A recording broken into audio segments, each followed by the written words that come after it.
All right. I'm One of the so things high. I want to talk about, Liz, what happened with you today? Oh man. So I work at University Hospital in San Antonio, Texas, and we are a main trauma center for really all of South Texas. So Mhm. um, pretty much we're the only pediatric level one trauma center between Houston and El Paso down to the border. So that's bigger than like most states in the Yeah, United States. it's like the size of So Kansas. That's like yeah. seven Connecticut's. Yeah, so I think it's 22 counties. So Holy shit. it's a pretty big catchment area.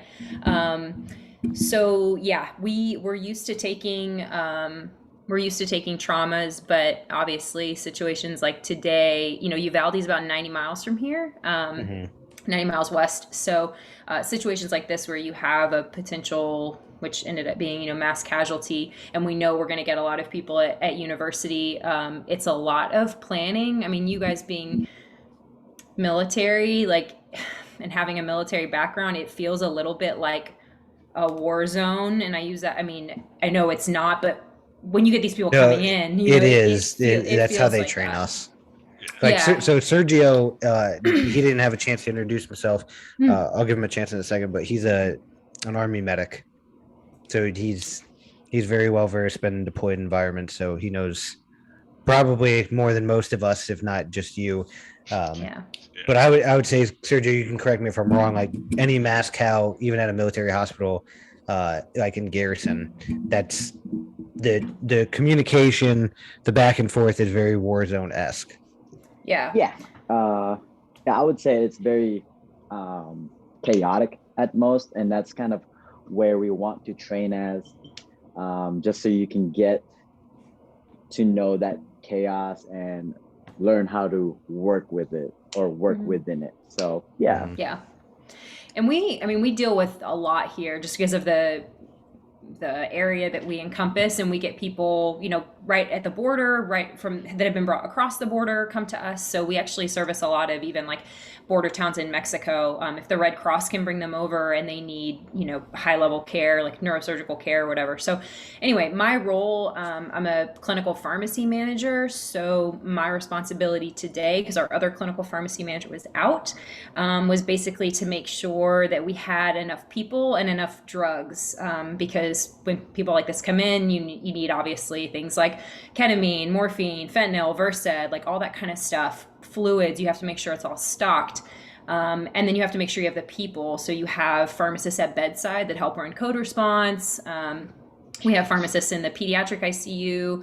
And so it was a lot of just kind of making sure we had manpower where we needed it. And I think for me as a parent that had a 7-year-old child at school today, kind of the dichotomy of trying to be composed and everything in the midst of that, it just made for a really difficult day. But Yeah. Yeah. there's people in Uvalde dealing with a lot worse. So I'm really thankful that we were prepared. I can't speak to like the details of patients Mhm. obviously, but Mhm.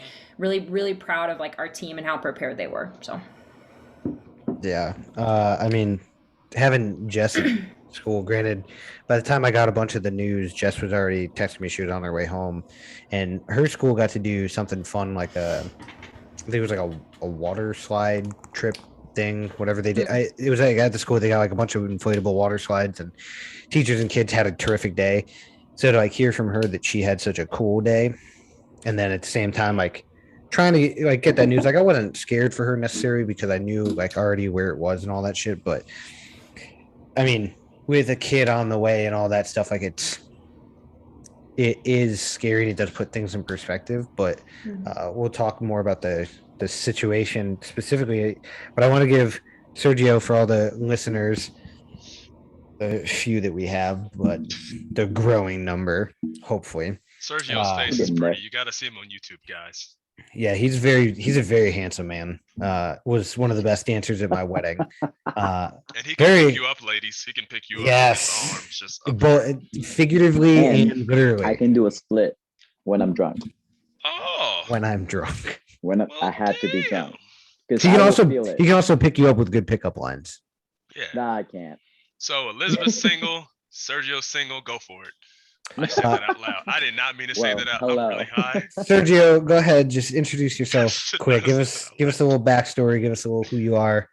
Hey, Because guys. this is your first time on.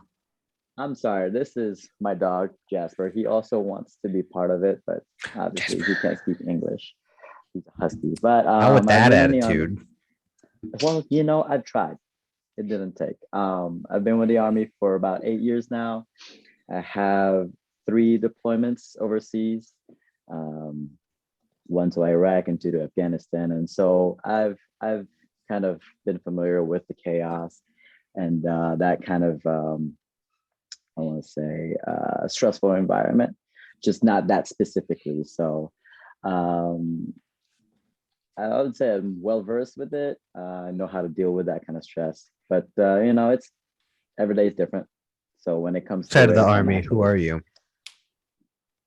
I don't know. I'm just some guy, honestly, trying to get sexy or whatever. It's not working though. Like I recently cut back on my calories, and it's so hard. But So- yeah, For everybody who can't figure this out through his seductive voice that's going on in this podcast, Sergio is a terrific man, a great friend. And actually, one of my buddies, Ryan, was supposed to come on earlier today, and he canceled the last minute on Ken and I. And I started like searching around, and I was like, Cody Foister wants to get on. I know I Cody? talked. He wants to get on, not necessarily today, Oh. but Okay. yes, that Cody. And I wanted to try to substitute something because Ken and I, like, we don't like to necessarily miss if we don't have to. And we got to keep this gravy train rolling, even though we don't get paid. So there's not any real gravy. Gravy? Well, we're trying to work on the gravy. Yeah, we're really trying to put that all together. We're pretty shitty at Thanksgiving dinner around here. So I reached out to Sergio. Sergio, I did not know at that time. There was no breaking news. This had not happened yet. But now I paired together Sergio and Liz on the same night, which is actually fucking phenomenal on my part. I guess I just good idea theory without really trying to be. So I'll get some of your guys' takes while we're on here. Spotlight. Unfortunately, I was going to talk to Sergio about Army and recruiting, but I guess we could do that at a different time. And Liz, I asked to come on because I know that she had some role to play in some of this stuff, even from a far distance away. How much have you guys gotten to YouTube? Ken, I know you, and I know you're high. I know what you've already said. You haven't gotten to read too much up on it. So out of the situation, what do you two know about this so far? Anything? So for me, nothing. Oh, I'll be honest with you. I've just been driving around all day. Like I said, I just been picking up kids in government vehicles. Yes, that is what I do. It's, oh my god! Too if you soon. put He's it like that way. Michael Jackson. Jesus. He stared little boys' buttholes. Jesus Christ. I mean, it was in the court transcripts. Michael Jackson just stared at little boys' buttholes for like hours. What? But continue, is yeah. going That's a on legit tonight? thing. But anyways, go ahead, Sergio. I'm sorry. Oh, Everybody that's shit. listening. No, I wish I could put him on mute. it wasn't like that, but yeah, I've just been driving around, trying to catch these what we call very important people. They create leads for us, but they really don't. So I've only seen one glimpse of a television screen that says there was a shooting, and I was like, oh, but that's not good. And that was it. Liz, what about you? Yeah, so I will say, like, it kind of started for me, and it was actually like, I think right before you called me, Steve, that I got a phone call. I went up to get coffee, and I got a phone call from one of our other managers who doesn't do like clinical management. She manages more kind of like regulatory compliance sort of stuff. And so she was like, hey, the girl who leads our ER pharmacy is looking for you. There's a report of a mass casualty, and they're thinking they're going to get 9 patients in the ER, and she needs some backup. So I was like, okay, 9 patients, that's pretty substantial at one time. I worked at UH for a long time, so I've been in some, definitely like multi-car collisions where you get like multiple families coming in at once, and you're trying to triage and do all of that. So it was like, okay, but I didn't know anything else about it. And then it was like kind of little by little what they were getting through dispatch and the ER about like it's an elementary school.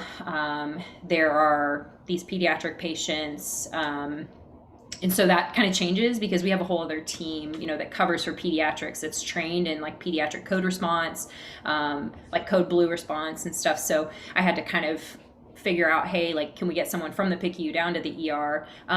But then it was like little by little, like details and honestly a lot of changing stories. And that's the hard thing, you know, you guys know I've talked to you about my dad before, but he and I talk very often, and he's like, first reports are typically wrong, you know, and which was right. You know, the first reports were like all kinds of crazy things. And I remember pretty quickly they were saying, oh, it's somebody who was running from the border patrol, which if you live in South Texas, talking about the border is a very, very heated political topic. And I immediately was like, that is the most racist bullshit I have ever heard. That like, we're saying someone's running from border patrol. Like, of course this has to be an illegal immigrant. And I started to get like really upset about it. And I'm like, this is such bullshit. You know, I'm like, why can't it just be, you know, anyway. So I was like, can we stay focused on what is actually going on? But, you know, it's like all that other like side conversation about stuff. And I think the numbers kind of fluctuated throughout the day of like how many patients and how many fatalities and whatever. And last their reporting is 18 kids dead, 3 adults dead, but still no real word on like what the intent was. I mean, the guy killed his own grandmother and then walked into the elementary school, which how someone can just do that is beyond me. But that's kind of, I guess, how the day went, how I received different information. Jeez Louise. So one of the things that I couldn't really wrap my head around was how this kid just walked into an elementary school, because Sandy Hook was 2012. I graduated middle school, I want to say 2008 or so. Oh man. I want to say 2008 or 2009. Age. We already had bulletproof glass. Granted, this is Connecticut, but we had bulletproof glass. We had a foyer that you had to go through the first set of doors, and then there was a single window to the main office where you had to hit a buzzer. You had to give them your name, who you were, etc., what you were doing there, and then they would buzz you in to another set of doors with bulletproof glass, or at least shatterproof. And then there's a direct corridor straight into the front office. I've been to Jess's elementary school. I'm not going to say the name, but it is here in San Antonio, and they had 3 systems of almost security. There's like a front camera that you got to buzz in. There's a door with, I believe, shatterproof glass, or at least it's pretty thick. And then when you buzz in, there's a huge foyer, but then the doors to the actual school are locked. You have to go into the office, check in, then take a turn into the door that leads to the other side of the second row of doors, and then you can go into the school. And that door also has to be buzzed. So 3 levels of security before you even get to the children, because the main office, from what I know, does not connect through any door system to the actual school. So I didn't have any of that. We had a metal detector and 1 big school resource officer. So my school had a resource officer too. So I doubt this school even had that. I mean, I doubt they had a metal detector. Like, if you've ever been to Uvalde, Texas, like, my goodness. So that small? Dude, so it has 15,000 people. Oh, that's not even that small to me. I come from a town with 200 people. But it's a town inside its own county. Oh, okay. Yeah, that's different then. Yeah, right? That's a Texas county too. So from what I was able to find is, I'll go through this real quick. So first of all, this kid is 18 years old who did this. I tried to look him up. His name is Salvador, not Tor, Ramos. The picture, I think I had it on Instagram. Ken, if you want to pull up my Instagram and show my story real quick. Yeah. It's the one where I cussed him out and hoped that we all could have brought him back to life a couple of times so that every parent could have had a chance to murder this cocksucker. Yeah, he's a grown man, so he deserves that. Yes. Yeah, 18 grown man. So. Okay. What were you saying, Sergio? Said your Instagram. I just said true. Yeah. In your story. Yeah, it's in my story. Okay. Keep going. And then if you want to share that screen real quick. Oh yeah.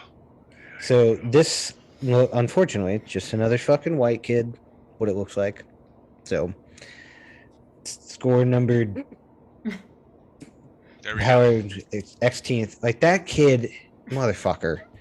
He may be Salvador Ramos, but he's got some white kid energy if I've ever seen it. Oh yeah, exactly. See, oh my God, the second white person said it. I was gonna call her the one white person. If you can hold this on the screen, by the way, for a little bit. Yeah. For anybody watching on YouTube or listening on iTunes or Spotify, just check this out. I think it'll be on my story. I'll probably repost it again tomorrow. So this, I almost can't find words to describe somebody like this. And it'll lead into my question later for you guys. But 18 students is what I had between the ages of 7 and 10. 2 police officers were shot and killed, and he was, in fact, killed by police. Now, Ken and I talked about this before anybody came on, but I'll just say my piece. I'm glad that they killed him. Oh no, 100%, and I think most people would be, which is why I think my theory that the governor apparently he's the one that reported that he was shot by police. Nobody else. Like the governor was on the phone with news or media, and he was the one that alerted everyone to that.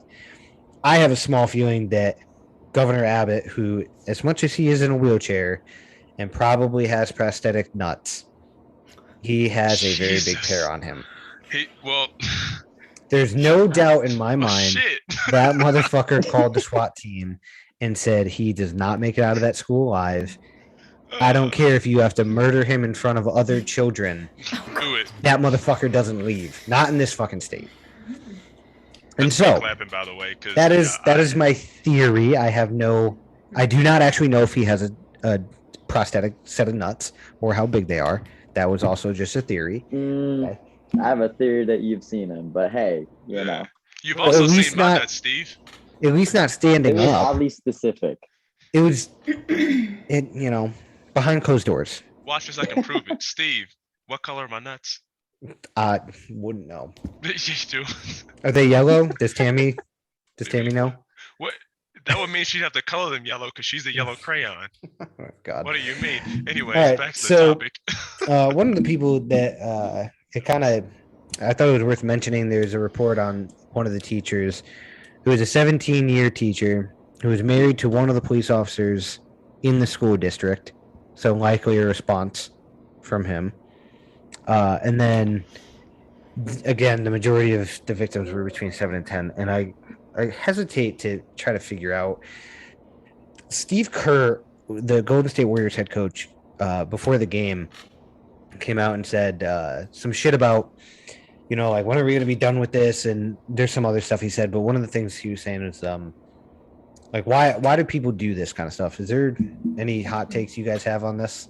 Like, just genuine opinion or feel? Again, you guys can say whatever you want to say. There's no limitations It's here. okay. Yeah. Sergio, I'm going to let you go first because I have all of the opinions on this. So I'm just going to give you first. Fuck that, Liz. That was a good intro. You could have just went with that. It's like saving the best for the last. She's like, I would murder him too. Murder. As for, intent or anything like criminal intent, I couldn't tell you. I don't know. For someone, okay, I can understand why people would go up to adults. Like that dude, yeah, probably deserve it, whatever goes through their head, where like, yeah, like humanity sucks, whatever it is that they think. But when it comes to kids, I couldn't say. Do you think it's because kids are the most vulnerable? They're innocent. Exactly, but that's what I'm saying. Do you think that's like?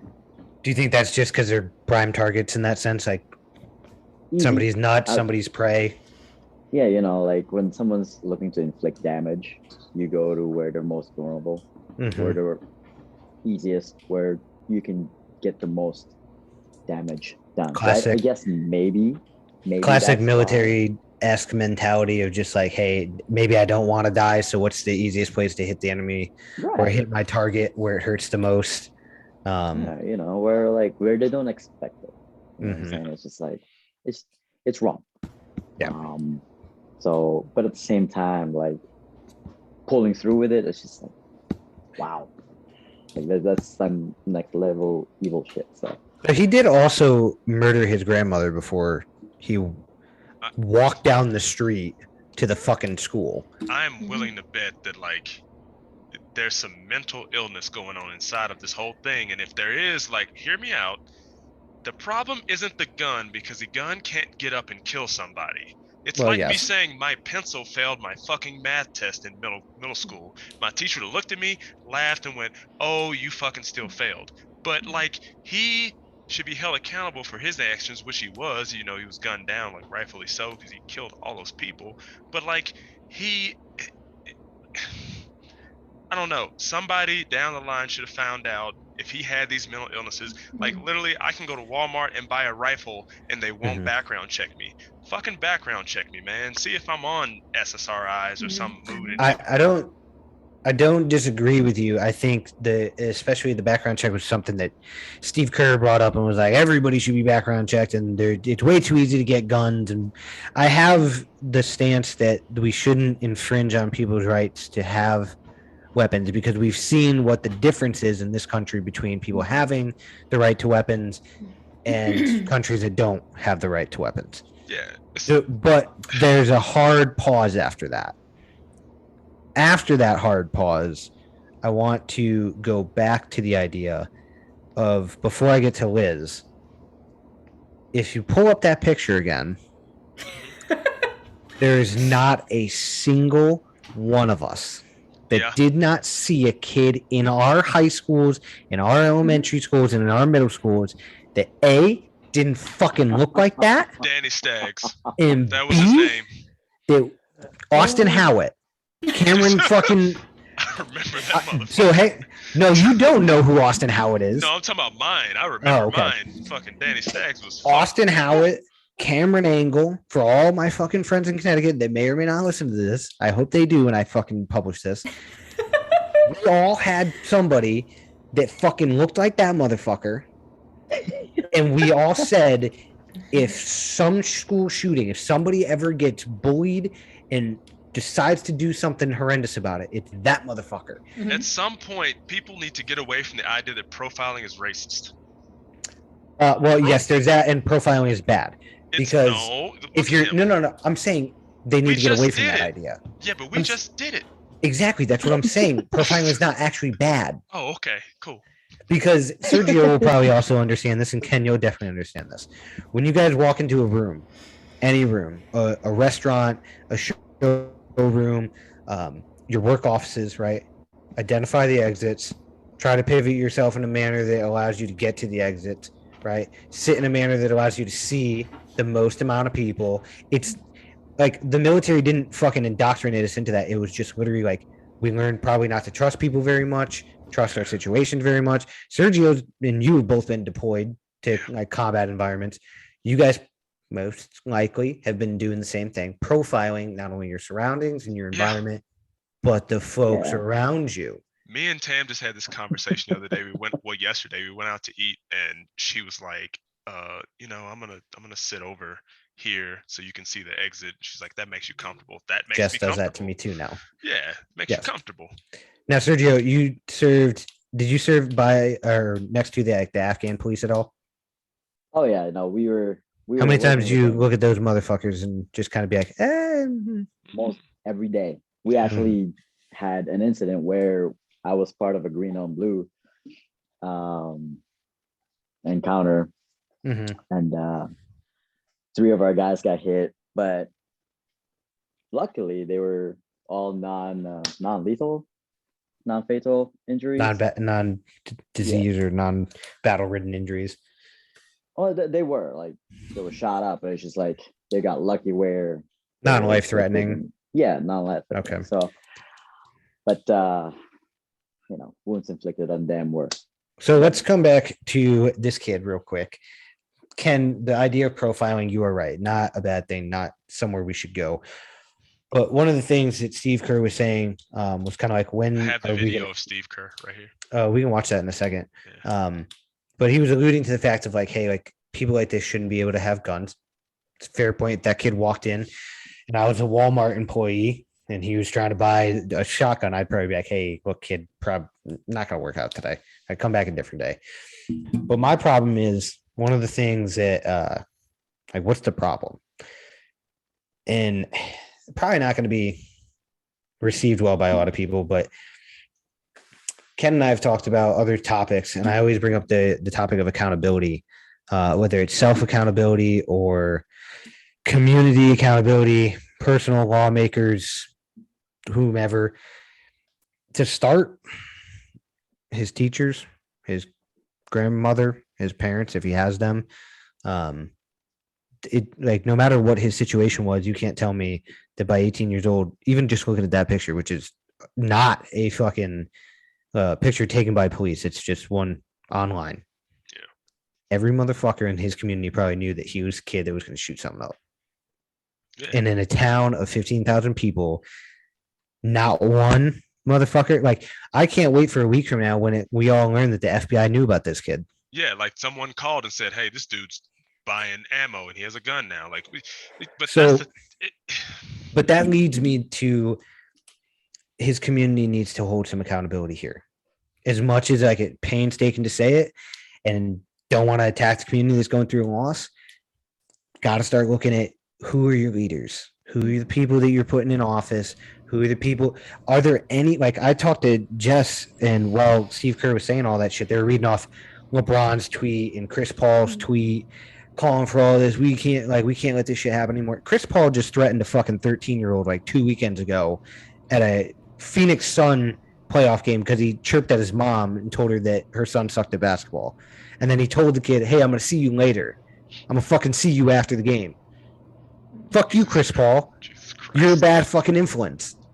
Then you have LeBron, who, as much as like, you know, I think he panders to a lot of shit, the motherfucker built a school for inner city youth. So his philanthropy is like a mile long. And I looked up that website, his budget on that. He's spending like $5 or $6 million a year on their budget out of his personal bank account. So like LeBron, not a big problem there. What I think though is like you look at those leaders and it's like, when are people going to start putting their money where their mouth is and stop saying like, oh, hey, like, you know, we got to vote in better people. You know, we got to stop this stuff. No offense. If I had $1 million in my bank account right now, guaranteed, minimum $25K is going to Jess's school for security tomorrow. Right now, there's all these people saying all this shit. Like we got to house these communities. Not a motherfucker on those TVs is looking at that school's budget, which, by the way, pull that up real quick. Local revenue is 12 million, 12.5 mil. State revenue, 26 mil. Federal revenue, 1.9 mil. You know what their total expenses are? What? All of that. They have a zero balance at the end of the year. For that. Jess's school. Hang on. Wait. So you're saying the school that just had the shooting has a zero balance after the year for their Can you see my screen? No, we can't see it. No. Well, hang on. You gotta go down the screen share and click it. I did. Host disabled participant screen sharing, Ken. The fuck, man? What are you Okay, I have Untitled to that say, while you're figuring out how to share your screen, I think having some context for Uvalde, Texas is really important in all this, talking about like community accountability, because Uvalde is where it is situated near the border. And I know some people that live there. My son's grandmother, her parents live in Uvalde. Their entire family lives in Uvalde. So William spends a lot of time in Uvalde.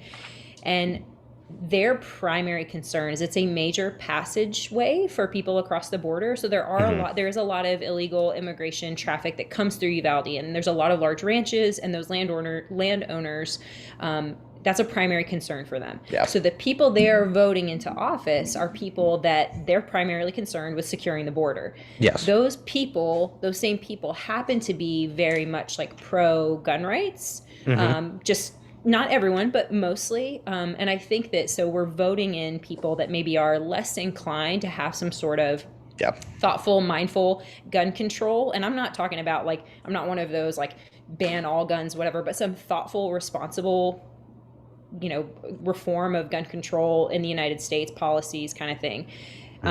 There may not be as much of that. And I think what those people don't realize is that the people they're electing into office, they don't give a shit about your individual rights to own a gun. They're making money. Like they could care less about like, oh, this is your right as an American. No, they don't care. Yeah, they don't give and shit. so, yeah, no, they don't. NRA probably paid them like $2 million a lobby for last quarter alone. So yeah, So I wanted to get into money. that too in a second, because that was something else. Once we played the Steve Kerr video, but people don't realize that it's not your president, it's not really your state senator that changes your laws.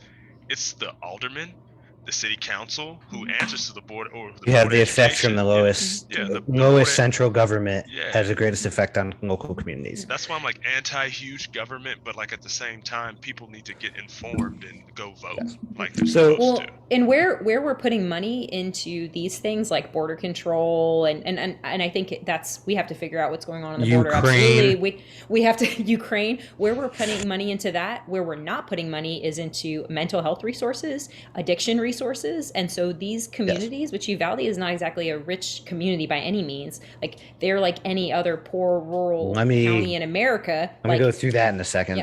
Yeah. Okay. I've had some wine. I got a whole thing. So by all means. So hang on. No, don't press it. Don't play it yet, Ken. I'm not about to play it. I'm just trying to find out how long it goes. So Uvalde Central Independent School District, 2021 to 2022. I'll just read this stuff off. Their budget between all those local, state, federal revenues, their general fund comes out to $40.7 million a year. Right. Child nutrition, they get $3.3 million. And I think their debt services, I think they take on about $2.6 million in debt. So then when it goes down the expenditure list, okay, school leadership, 2.4 million, social work, 161,000, health services, 395,000. Then you get to general administrations is 1.5 million.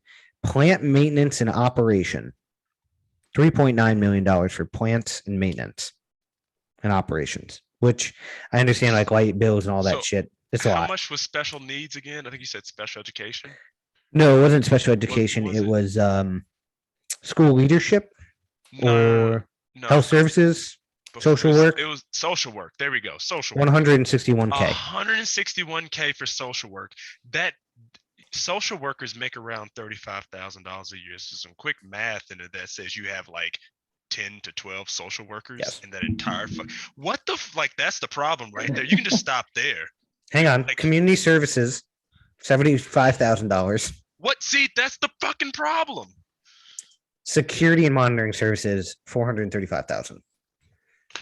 You go all the way down to the bottom, right? Total expenditures.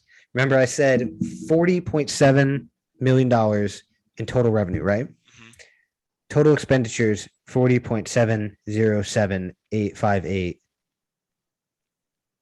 Literally, they spend their entire fucking budget. Now, let me pull up Jess's school real quick. They spend their whole budget? Yes. So last year, Jess's school from 2020 to 2021, their local general revenue, right, from the local county, right, $416 million. I'm reading this number correctly, 416, 629 or 692, 693. State revenue, 124 million. Go fuck yourself. Federal revenue, 12 million. Total estimated revenue, $553.456 million. That's for a school. Now, it's so tiny. Jess's school district is in San Antonio, right? So I get it. There's like I think six or seven schools, right? But still, $500 million, right? School lunch or nutrition services is 35 mil, and then debt funds is 160 or no 136 mil, right? So they have a lot to pay for. You go down the list though. So the total appropriations and other uses, $564 million, and their budget ending fund at the end of June 30th, they still had $111 million left over. Hi. Can you turn on the fan for me? Go ahead, Elizabeth. Do it. Do it. Say it. Yeah, Fine. just. It's You know, so I had just Not you, your school district. I just completely agree with you, Ken, on like Started looking talking at about the resources that are dedicated to social work. And there are some other public That occurred. schools that have shifted a lot lot of their resources You into can listen. more social workers, and to like identifying when kids come into school, like the day they come into school, like have they been able to sleep? Do they have like a safe place at home to sleep? Do they have food to eat? And if they don't have to go into the classroom right away. Like they go because they're like a kid that Liz, is tired, Sergio, and hungry, or Ken. has some sort of issues, like they're not going to be able to learn. So don't put them into the classroom. But Texas, our public school system here is just it's like unbalanced. the utilization. It's unbalanced. It's so unbalanced, and like it that then trickles over into the rest of what we see, which is what I said, that like there are such poor resources into mental health, and into helping people who have issues with addiction or whatever it may be. Like we just push that off to the side, and then we deal with the ramifications of it, and then it becomes really an argument about gun control when that is such a small part of this. Like yes, I do think we have to work on people not getting access to weapons, certain types of weapons, and all those kind of things, but we're missing the point. Like Yes. we're doing our kids so wrong in school with what we do, what we value with them. Like it's crazy to me. So one of the things I was trying to point to, and I was going to get to in a second, was the average income for the houses, like per household, which I'm assuming is 2 people, in what is it called, or what's the name of this fucking town? I don't Bear want to. County? No, not our Talking about- town, Wiz. Theirs. Oh. Was it? How do you pronounce it? Uvalde. Uvalde. I almost said Uvalde. I almost said Bulverde. So the average income per household is 41K. The average personal income in that town is 18K. Wow. You have how much money in your school system, and you can't spend $10,000 minimum to put a better security system in. Like just one more layer per year. Right. So when it comes down to playing this video in a second, I want to come back to the question of, is it accountability that's a problem? Is it the people who we elect into office? Because that's one of the things he says. And he calls out Mitch McConnell by name, which I don't fully agree with, because it sounds as though a lot of people that I've seen, whether it be on social media or the news or whatever, is like, hey, like we have these gun control rights and laws that like people could have voted on for like 2-3 years. So what is the number one thing that a politician wants? His number Well, one platform. so what I just wanted to say was every single one of them wants to hold a left or a right side accountable, right? Saying the right wants to hold the left accountable for trying to take away gun rights or like privileges. Vice versa, back to the other side, they want to implement more controls and never let a good tragedy go to waste in this country. Nobody ever fucking does, right? Even us, like we're on here talking about this. Yeah, at some root cause, I probably hope our numbers get boosted over the amount of episodes we make, but like I'm not doing this episode just so that we could fucking boost our numbers.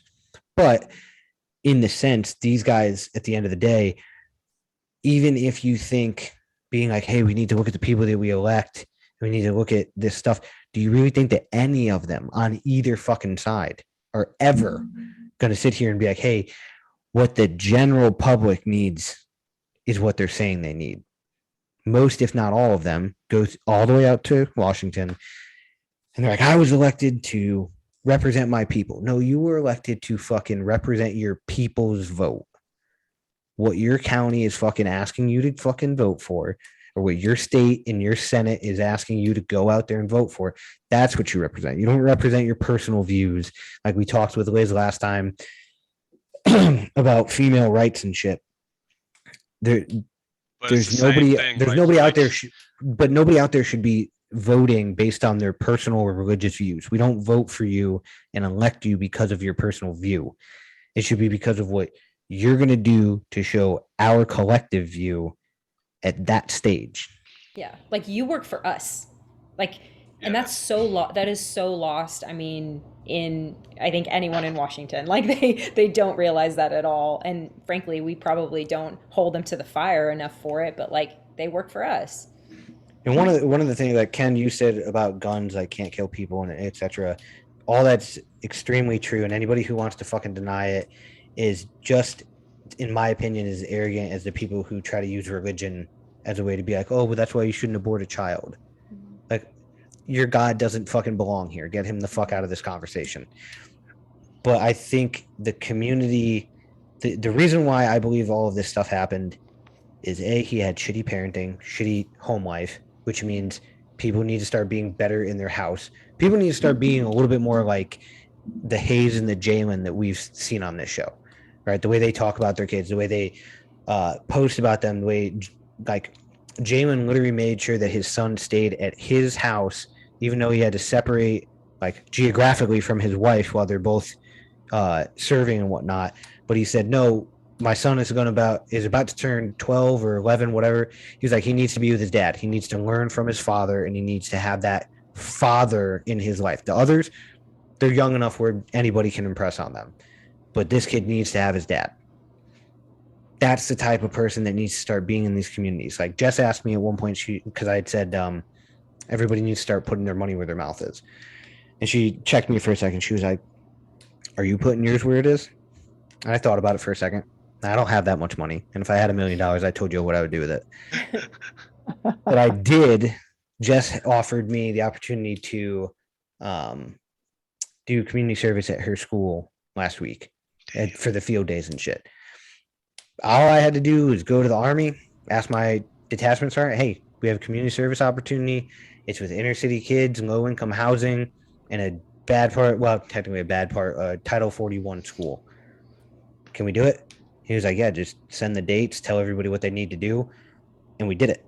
Now, granted, I was the only one that showed up because, Army. But I spent probably a total of like 9 to 10 hours playing tug of war and doing the parachute games with kids. Now, whether or not I made an impact on them, over their lifetime, I don't fucking know. But I think that, to me, to wrap all of this up, like, we see that like communities aren't putting their money where their mouth is. I honestly don't think that anybody who sits up here and does what Steve Kerr is about to do, like, I agree with the beginning part of his fucking commentary, but not the rest of it. I think the community is the problem, the village. Sergio, your hands up. Yes. Yeah, I you didn't raised know his to hand. you.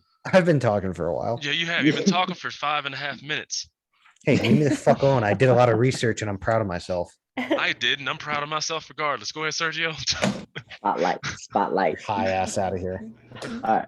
So I do agree. Like, your community plays a big part in, wow. I'm putting the spotlight on you. You. The spotlight is on I think- Sergio. I think the community plays a big part in a person's upbringing, but I think, and maybe an equal part of it, comes from the person's outlook on life, right? So you're talking about how this area was kind of a low-income family area where household income was around 40K, correct? Yeah.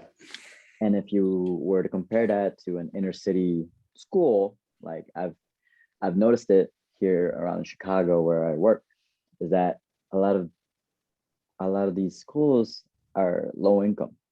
And so their outlook on life isn't as good as it would be compared to high schools in the suburbs where average income for a household is around 200K.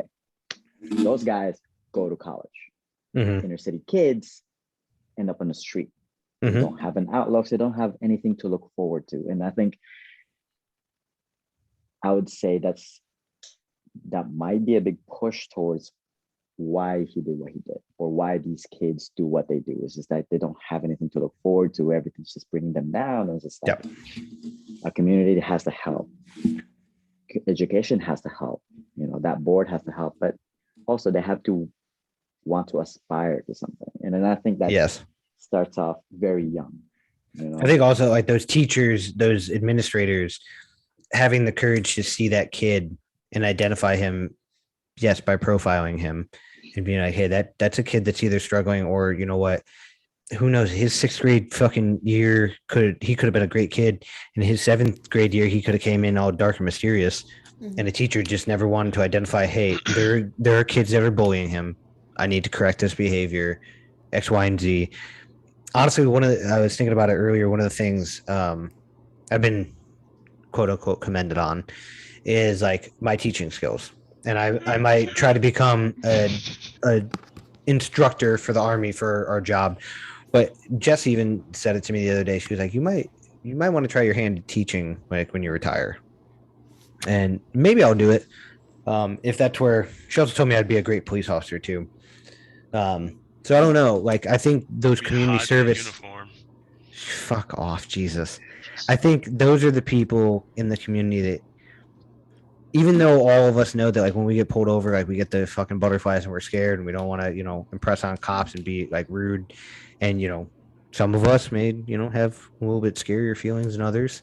But entrusting those people and challenging them the same way like the Army tells us to challenge our leadership to be better. You got to do this in our communities now. Ken, why don't you go ahead and pull up that video and play it? Yeah, he's over here and saying some great things. Steve Kerr. Just another old white man trying to tell everybody what to do. Well, not I'm really. just kidding. We're gonna get some ads in 3 seconds. All right. Well, fuck them ads. Yeah, I'm waiting. See, it's gonna make me watch it now because I don't. If this dings us on, if this dings us on YouTube, then I don't care. It's fine. Yeah, me neither. We're not getting most of our fucking likes there. What's that sound, brother? I do have the sound on. I can't fucking hear it. Can you guys?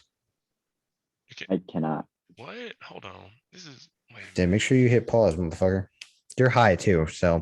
Yeah, I'm gonna get this. Wait.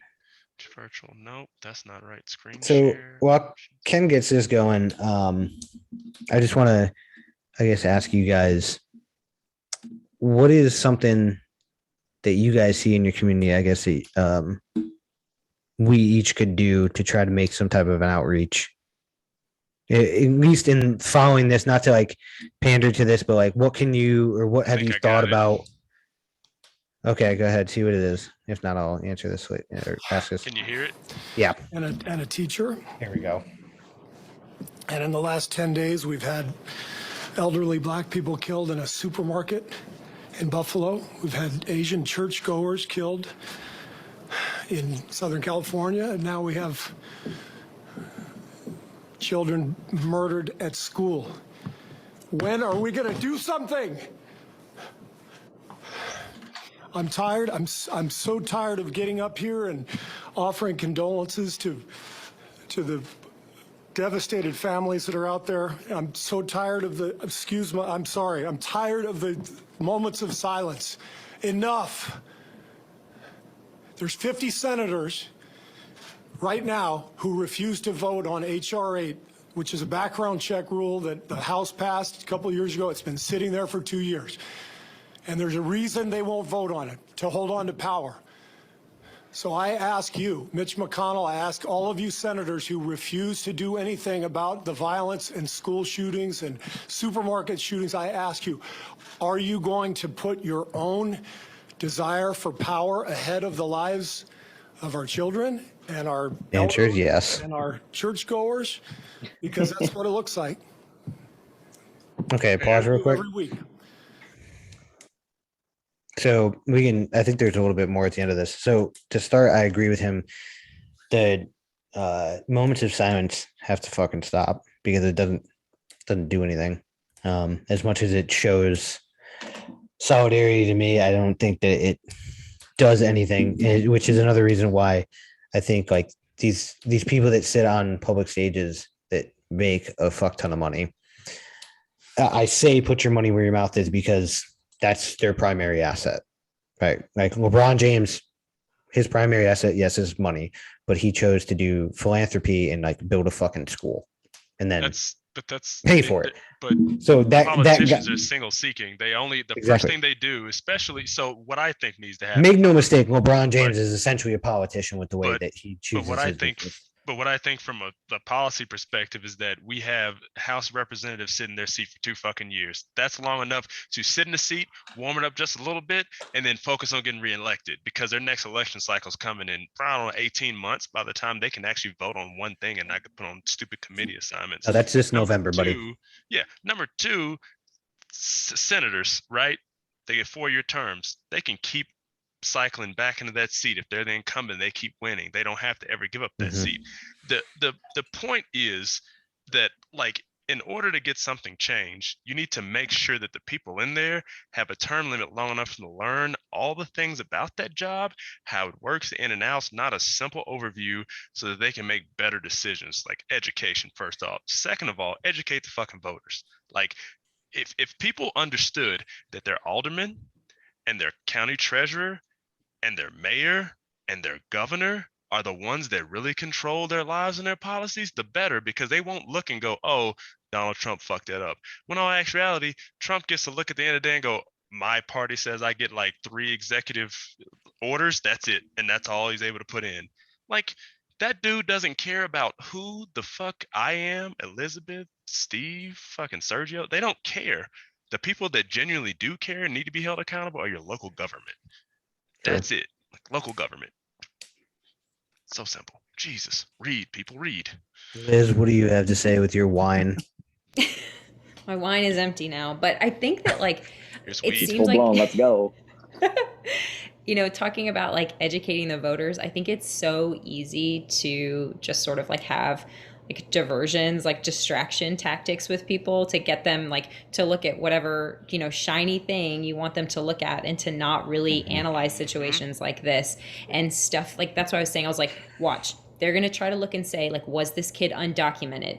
And that is going to become an argument. And already, like you're talking about a situation that's highly inflamed in South Texas, and it's going to deter from really the purpose, the underlying reasons why this happened, which we may never ultimately know. But I think it's very clear that for someone to kill children, I mean, I think really for anyone to kill another human being, you have to detach yourself somewhat from that person's humanity. You have to be, to some extent, not willing, able to see them as an equal other human. And so that requires, when it's something like this, a certain degree of underlying mental illness, I think, with children, you know, to kill a child. Like you've detached, those aren't children anymore. They're something else completely. Like little pigs. It's something else just completely. And so I think that like now we even talking sometimes about gun control, and we'll get more, I guess, reports on this, but they were saying at a handgun, maybe a rifle. And those are not the guns that typically we're talking about, like assault rifles and whatever else. And I guarantee you for an 18-year-old, a lot of this stuff about maybe even like if he had a medical record before this wouldn't be something that you would identify in like a background check with a minor, you know? So we're missing a lot of the point of like, you know, like you guys were talking about, we all know that kid, that similar kid in school, like we all identify those things. And so when someone identifies it, how do we not realize that it is more important to get that kid in to see a therapist than it is to teach him about the fucking Pythagorean theorem? Like, yes. I don't care. To get him somebody to influence his life better. Yeah. Exactly. And that's where I think, you know, we don't really as a community, in the sense of like, let's say just Texas, San Antonio public schools, we don't want to take that on as something we own or that we should own. And I know some of it is like maybe trying to fix problems that really start in the home, but we don't know if this kid even had parents. Like they're not even talking about that. Yeah. So like if you're a kid that lives with your grandparent and one grandparent and your grandmother is like incapacitated, maybe you don't have parents, like that kid is set up in a lot of ways, if he has a mental illness, for failure. And so that is where is like a school system, a public school system that I'm paying tax dollars for, needs to fill in some of those gaps. I don't think it's all the responsibility of the school. It starts in the home, but we have to recognize some of these kids don't have that. They're so set up for failure. But if you have $46 million and you're appropriating in most of the infrastructure and paying teachers, I mean, if the teachers are making above what the minimum salary cap is for like teachers across the nation, divert some of that to your social workers.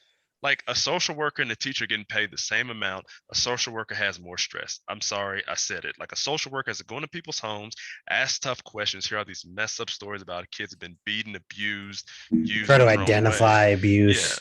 yeah, like you pay these people, and or either if you're not going to pay them a lot, hire more. Well, I mean, at one point we talked about using public service workers as a replacement for police. So did we really ever think that this was going to be a great idea? When did that happen? You, I Did feel like miss it that? was. Was I like high I when feel like that happened? was like Jesus. a couple of years ago where What? we all kind of said, "Well, the police are bad, but we could use like public service people. We I could think that use." was Milwaukee. Oh yeah, how did that work out? Yeah, no, that was brought up when Milwaukee closed down their Yeah, police station. and then they asked for $400 million in funding as of last summer to replace that and start that back up again. So, Made some mistakes. I don't think there's a bunch of things like the way Liz said, his access to certain weapons. Our president quoted that the one side that I would fight back against certain gun control is the idea and the misconception that this is a guns problem, not a mental health problem. Exhibit A. Exhibit B. The assault rifle is banned. The assault weapons, even though a fucking bat is an assault weapon. My hands are assault weapons. Yes, that banned. He was quoted in a video that's on YouTube or not on YouTube, on Instagram under an account that I one of the accounts that I fucking reposted from. But he said, Real news. yeah, he said that when this assault weapons ban went into place, or the assault rifle ban went into place, mass shootings dipped by some time. I think it was like 3 times or by 18%, one of the two. And then he said as soon as it was redacted, it went up again. I think he said it tripled on the way up and it went down 18% at one point. And the problem was, he said that was all related to mass shooting. But the problem with mass shootings in America is over 70% of them are caused with handguns. Mm-hmm. Because a mass shooting, by the definition of the FBI, is one individual killing multiple people, aka I believe it was more than 4. It was a mass shooting. So this isn't This kid posted these photos to his social media. I mean, hey, there's a lot of fucking Texans that post that to their social media. No, but that's that right there. Yes. But no. But he is. It looks like he has a boner with a fucking mag in his fucking hand. But the messed up thing is, he had an Instagram account to put these things up here, because if you look, it's from an Instagram account. No offense. Do you really think he had that many followers? But no, that's another telltale sign. This is long barrel fucking AR-15. Like, how to get an EOTech, how to get a red dot. That shit's tracked. Somebody had to buy that for him. That's true. You can't just buy that. It's like also, how the fuck do you sneak that into a school? Because they didn't have any fucking security. Well, but they're also like, I don't know. I don't know if that's what he took into the school. Like, I don't know that we even have that. It is. No, we don't. Information hang on, we don't know that. I don't think that's what that says.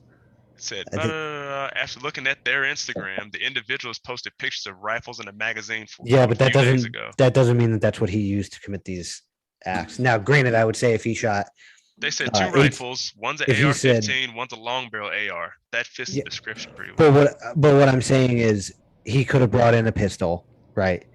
He could have brought either one of those in as well, because they said, 20 rounds. That's not going to be a pistol, most likely, but I would definitely assume that he brought that long barrel AR. So, I go back to the idea that like we're looking at the wrong things here, and I just want to ask Sergio, coming from a dude who's in Chicago, I don't know how many times you're through the inner city of it and deal with any of this type of stuff. I guess I want to ask, how do you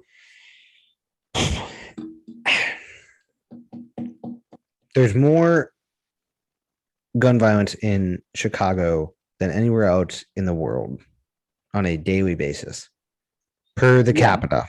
Per the Yeah. capita. I almost don't even know how to ask this question. I guess more or less Go is ahead. like just no. It's like it's the ideas and the branches that I have for this are terrible and they're ridiculously long. But for a city of that size, there's plenty of people that blame the governor or the mayor. They blame police force. They blame whether it be protest, drugs, violence, getting these kids out of these homes. For a town this size, I mean, what exactly do you perceive to be the best outfit to try to prevent this? Because I mean, you're in a city that talks about this kind of stuff every day. There's a shit ton of different ways to do it, but It's the outlook. It's the life outlook. Like, what do you want with your life? And like, what are you provided? What tools are you provided to help accomplish that? Right? Like I was saying earlier, it's like the inner city kids is that, they, even the cops themselves, they expect these kids to end up on the streets.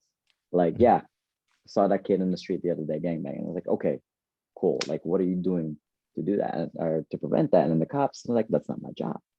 Then whose job is it? And then, it goes back to your own little community, your tribe, and then your education and where you want to go in life. Because if you see yourself not really achieving much with the education that you're provided, and then you look at the other side of it and it's like, okay, well, there's money in gangbanging, there's money in selling drugs, there's money in human trafficking. That's where these kids are gonna go because that's all they know. So really, in reality, do you think from big government level, because that's where everybody's going to look, because I think the governor of Texas is going to make plenty of implementations, probably going to divert more funding in the next couple of days to schools with that kind of a situation. I think Texas's response is probably going to be like a landmark and the next template for any state, honestly, because it's the state with the biggest pro-gun rights advocates. It is the biggest, probably money producing outside of California. So there's money, there's pro-gun, there's legislation that is strict, sometimes in the right way, sometimes in the wrong ways. I don't think that there's evangelicals or the religious people versus the fucking more progressive people in this state, which it's gotten closer to a purple state, I think, even though I don't think it ever will truly be purple or blue. I think they will not disagree on a lot here because it will just be about what can we do outside of the things that we already know we disagree on, because they're not going to want to limit their own gun rights, which they all like. They're not going to say, hey, we shouldn't do anything to protect this school because we know that's wrong and that's not what we do for our kids here, which it's very prideful to now live in this state. But I think what they're going to do is it's probably going to lead the way for a lot of states. But for your aspect or just your thought process, what do you think like big, like federal government, what should we look for here if you have any idea of like what would be a good way from them to, personal opinion even, to like kind of bring a stop to this stuff? Because we're going on, what, 5 elementary school deaths or tragedies in like the last 10 years? Yeah. So here's my thing, right? We start, well, first, let me put out this analogy, right? What they're saying, what they're discussing now is that gun violence is the problem. And I don't think so. Like that's, especially with these school shootings, if we're going to profile that kid, going back to what Elizabeth has been trying to say is that like that social work, what is going on with this kid? So when you talk about controlling guns or like taking it away from them, power or whatnot, it's like putting a Band-Aid on an arterial wound, or matter of fact, it's like putting a tourniquet on an arterial wound. You're stopping the bleeding at the moment, but once you take it off and you can't keep it on forever, you're going to start bleeding again. Like you need something to fix the arterial bleeding before you can take that tourniquet off, honestly, because Otherwise, you're just taking it off, and then you're back to the same problem. Yes. So I think it goes deeper into just gun violence. And I think we need to focus on kids. We need to focus on their outlook in life so that they strive to live better lives rather than, conforming to just like, just do this. I think the biggest turning point in my life was when I played AAU basketball for the first summer and I left Tennessee. And then I realized what I could have. I had a coach that was, or the owner of the team that was a real estate mogul, and like I still talk to him today. And I realized that him doing that, him giving what he had, helping all these black little, like it was all of us are black. That's just the hard facts. But all of us black kids out of that one little area, everybody gangbanged, sold drugs, did whatever, got pregnant as a teenager. Like it took us out of that and showed us what we could have. And that's what I think this guy was missing, is like someone to be able to show him what he can have in this world. And I guess like perspective and like being able to see things is one of the biggest portions of growing up as a functional adult or a contributing member of society. Because if you never see what is possible, you don't even venture to do anything. You kind of just go, well, nothing's gonna be done by me, so I'm just gonna sit back here and do whatever. Or in our gunman's case, get super depressed, have some form of mental illness. I'm gonna like double down on that one. And he went in and he shot a whole bunch of kids, which is sad. So Well, so that we don't continue to recap this, first of all, thank you both for joining us tonight. It was super fun to see you guys. Absolutely. The one thing I want to leave off on, and I'll get all your guys' take. One of the posts that I had been seeing was kind of like depicting like, oh, in America, you see like how many kids dying, and you'll see like the shooting in Buffalo occur, and then you'll see fucking at the same time you'll have people asking for freedom of speech to be gone away, and for abortion rights to be taken away and all this other shit. And it was like, only in the freest country in the world will you see such non-freedoms and such like murder and violence. But then I saw Julian Edelman, who seems to always have a really good fucking answer to every travesty that happens in the world. And he was kind of like, this is not America. This is not the talking about pride and the American dream and being like self indulged in our communities and having pride in everything that we do. That's what we're supposed to be. And so what I ask you guys is, I guess, just to spread the good word, what is something that we could do as a community, yourselves, what have you, that you think is a bright idea, a good fairy idea, good, bad, or indifferent, that can make the positive change or make an attempt at a positive change? Well, it can be on any subject that is going on in the world today. What is something that we can do to bring it from like, oh, only in America can we just have all these tragedies and shit and keep going, to like, hey, let's bring it back to what the country's supposed to be about? Elizabeth, do it. Yeah, speak that wine, woman. So I actually think, and like I know that you guys maybe are not as we've talked about like religion and faith and stuff, and like I've said before, like I'm a pretty deeply faithful person, and so I have to say, like, there's this verse in the Bible that talks about it's easier for a camel to go through the eye of a needle than a rich man to get into heaven. And really, like, what that sort of is saying is it basically, like, money and abundance and wealth and all of that comes with its own set of burdens. And I think that what you see in America is we are so blessed with resources and money and things that the rest of the world, a lot of places in the world, can't even fathom. And I think with that comes somewhat of a burden. Like they say, you reach a certain point where like making more money doesn't make you happier. It actually, like, it just more money, more problems. It just like plateaus once your basic needs are met. And so I think that like some of it, I hate to say that, but I think some of it is like kind of the other side of the coin of what we deal with in America with all that we have, is there is this deep sense of like unhappiness, a deep sense of like a loss of purpose with people. Almost like imposter syndrome. Yeah, it's like we don't deserve this. it's something very, very deep, because you look and you're like, how can people that live in areas where they have such fewer resources than we have? Because even the poorest in America, you're in a better state than a lot of people like in the middle of nowhere in India or in Africa. And why are we seeing this? And I think it's something like deeply rooted in people's core. And I've heard it said that like once your basic needs are met, like food, resources, that your next most basic need is belonging.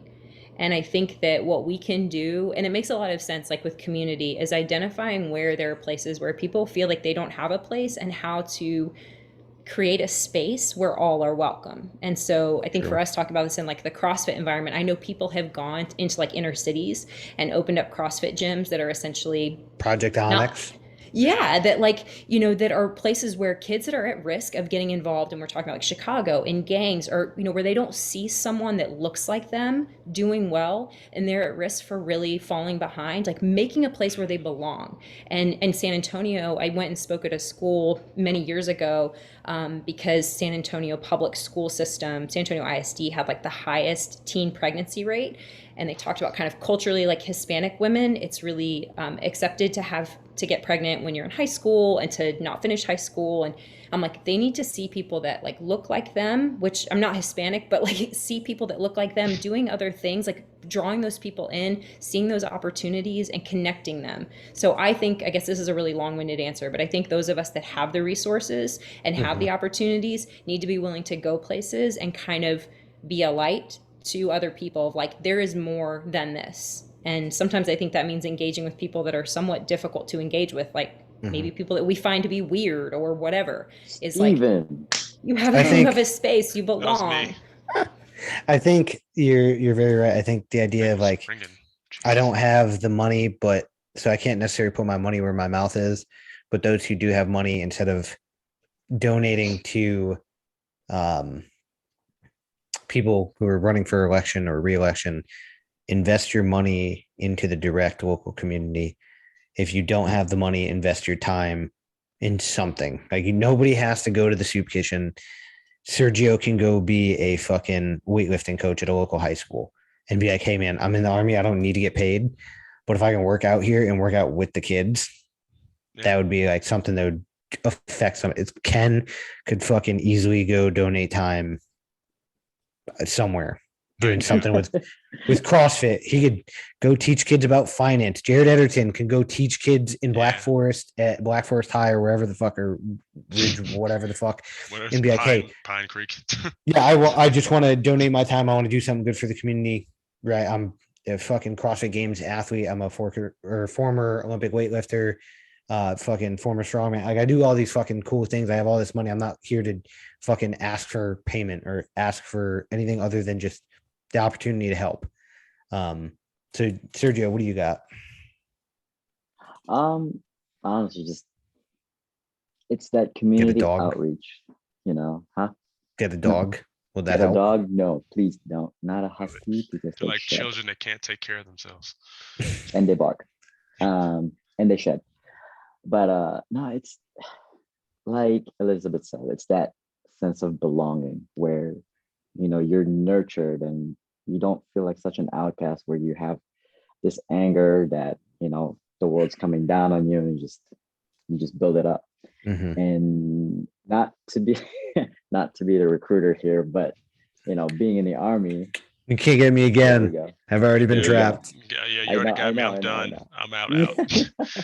But essentially, like, you know, you Ken wants to build these- re-enlist. I'll I take got that you. free lunch you guys give out. You know, you go pay for that one lunch for a dude. What he really Yeah. wants is to re-enlist so that he can go back to that doctor in his underwear and get his cough. Just But you know, being in that army or being around the army kind of creates this sense of family. You know, like Steven, like I'm in Chicago, you're in Texas. Like, how are we even still friends? You know, but that brought us together essentially. in normal like, we were in conditions, that that community. would be hard. Yeah. Right. Yeah, especially because I'm an Steven. asshole. Yeah, You're but I'm gonna Steve- go you know, I see would- him. It's probably the week of the 1st. But yeah, Yeah, continue, Sergio, come on down. Sorry, go ahead. Right. But like, you start to have these like nurturing relationships with people that, you know, like, yeah, you may not find everyone to be your liking, but you'll find that one weird dude who's just as weird as you, and you're like, let's be weird together, dude. It's me and Okay. you. Yeah.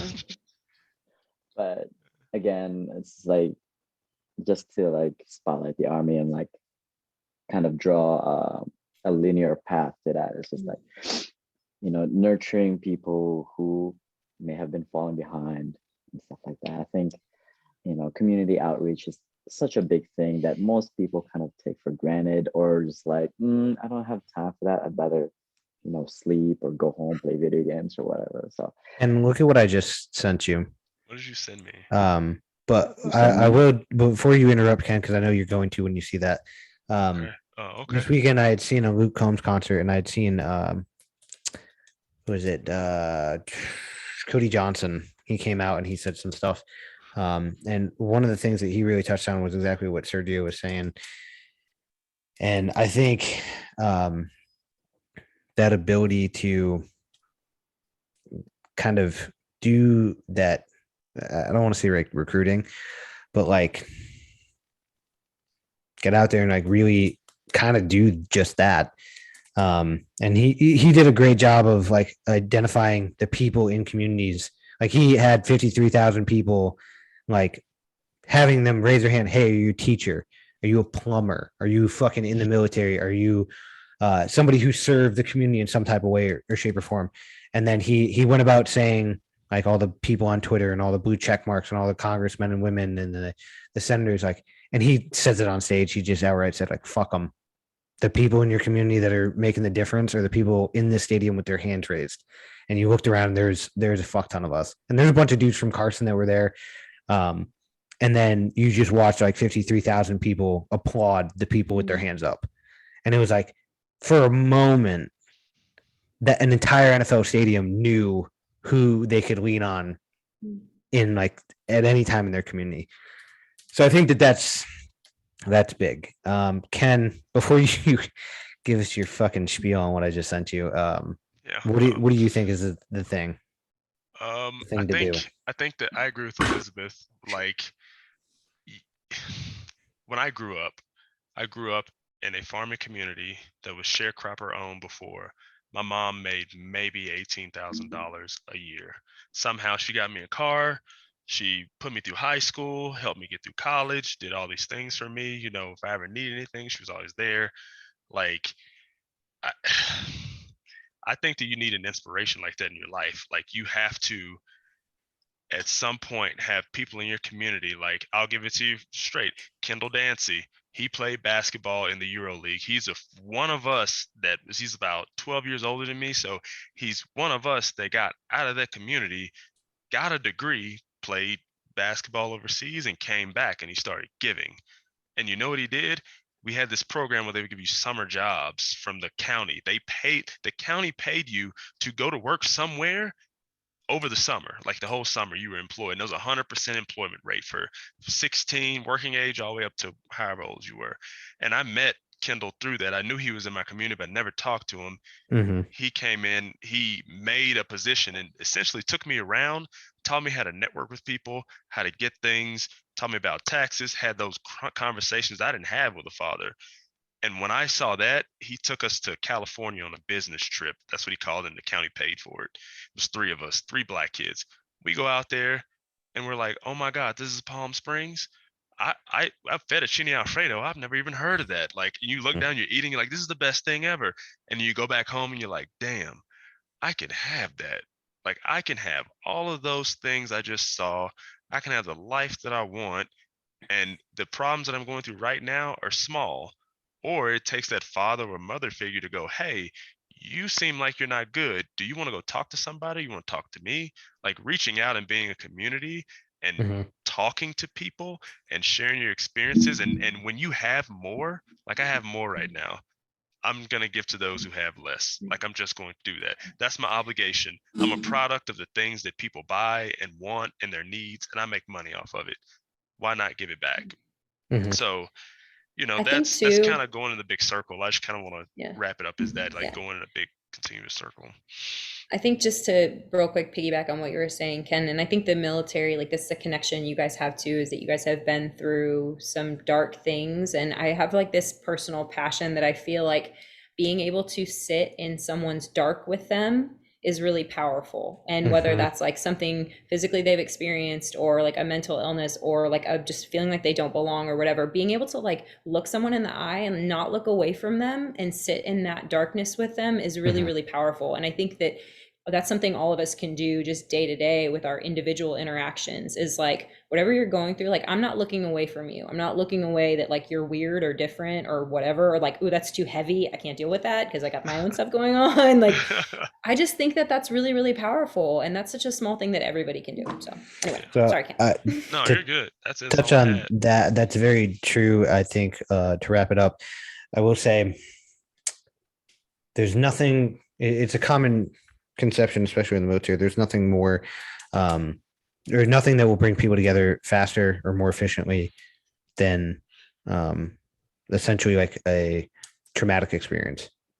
So I basic training, there's group punishment at every level. No matter how big the group, everybody gets punished. Everybody has to do it.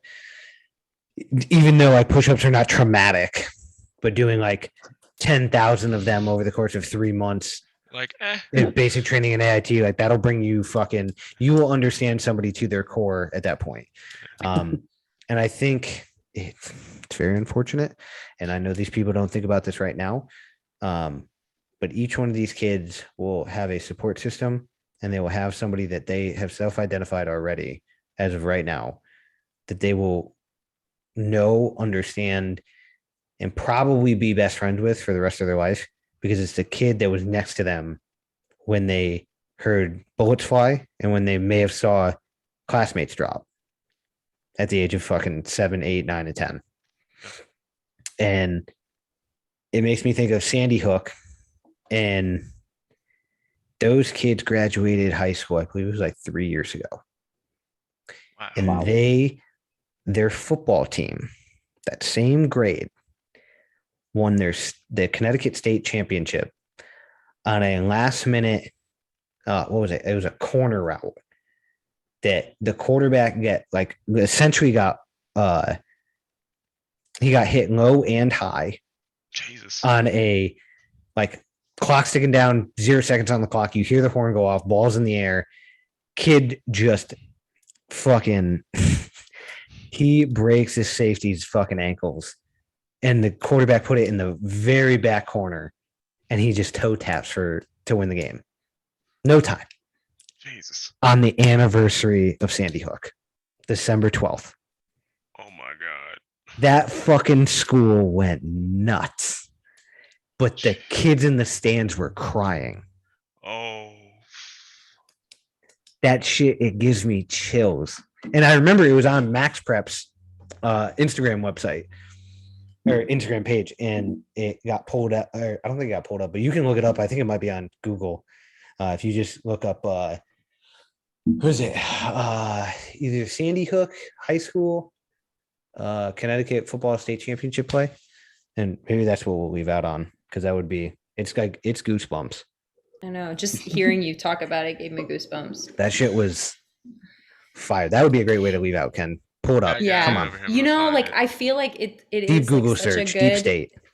Yeah, like after everything today and just thinking about that, like that was just such a beautiful, like I don't know, thinking about those kids and years later. Okay, And well don't look at the Instagram post I just sent you then. Yeah, don't do that. It's sad. Don't do It's that. Really it's sad. Don't it's do fucked. it. Don't do it. It's But I thought, bad. just in case you guys saw it, I can't fucking imagine. I asked, or no, I didn't ask Jess, but I thought about Jess, and I was like, fuck, I gotta teach her how to fucking fight as soon as she's done being pregnant. 20 weeks of fully paid leave. Oh, is this I'm it? pregnant? Wait, what But did you that's say? just the start. I said I gotta teach Jess how to fight real well after she's done being pregnant. Tonight marks Yeah, the here we go. anniversary of what at the time was the absolute unthinkable, the Sandy Hook mass shooting. 7 years ago, on a chilly day, much like today, 21st. No. It's coming. Don't worry. Fuck you, CNN. It's my internet's. All right, start it over again if we have I to. am. I'm just All gonna right, let it fucking buffering. Go on a chilly day, much like today, 21st. You gotta pause it. Gotta let this shit buffer. I can't. It won't let me. Oh, what the fuck? 7 years ago, on a chilly day, much like today, 21st. don't know. I don't why like this, Ken. You got to why get it's- something else here, wait, man. No, wait. Here we go. Wait, I'm gonna stop this. I'm gonna restart it. Let's see what happens. Get out of your fucking bajillion tabs. Yeah, I was gonna say like you should probably. I don't want to, Cancel. but I need to. Get the fucking porn out of there. No, that's just the basketball game. Oh, that's basically porn too. It's oh my god. You know, I have a tiny laptop. I'm about to buy a desktop, so this is so You much better. fucking should have the same Can you laptop. see? Can you see my desktop behind me? Yeah, I call get I that. call it my Big Mac. Okay. That was a good one. Here Here we go. Just But you know the accept that. ads Going don't to the buffer. movies can be a lot for young homeowners. Never, We never. need- No, it just looks laggy as Even fuck. if you don't have to go, you Does should anyone try. know what the don't know score where of the to- basketball feel- game is, by the way? I don't know. No. I had to close You know, the the tab. Stevensons told you that Sergio. their boat insurance. Ken, if Yeah, this that doesn't wasn't me. work, That was him. you need to find a different website because we I'm can't looking. we can't fucking leave until this plays and it plays fully. Bro, I'm handicapped right Progressive now can't in save more you than from one becoming way. a I'm parent, high. but we can save you money when you bundle home, auto, and more. You're with lucky Oh you my get this gosh. out of me because I'm in a It's different 95 land. to Here we go. 60. Of what at the time was the absolute unthinkable, the Sandy Hook mass shooting. 7 years ago, on a chilly Pause it. day, much If like you go to the today, center of the screen, 20 you can first pause it. graders and 6 adults Wait, you were in shot pause and it? killed inside an Yeah. elementary So it school. can buffer. Oh, it's playing. Yeah, I know it's paying, but it's being fucking laggy over here. Oh, that's your And tonight, internet. Newtown High School has just won their state championship football game.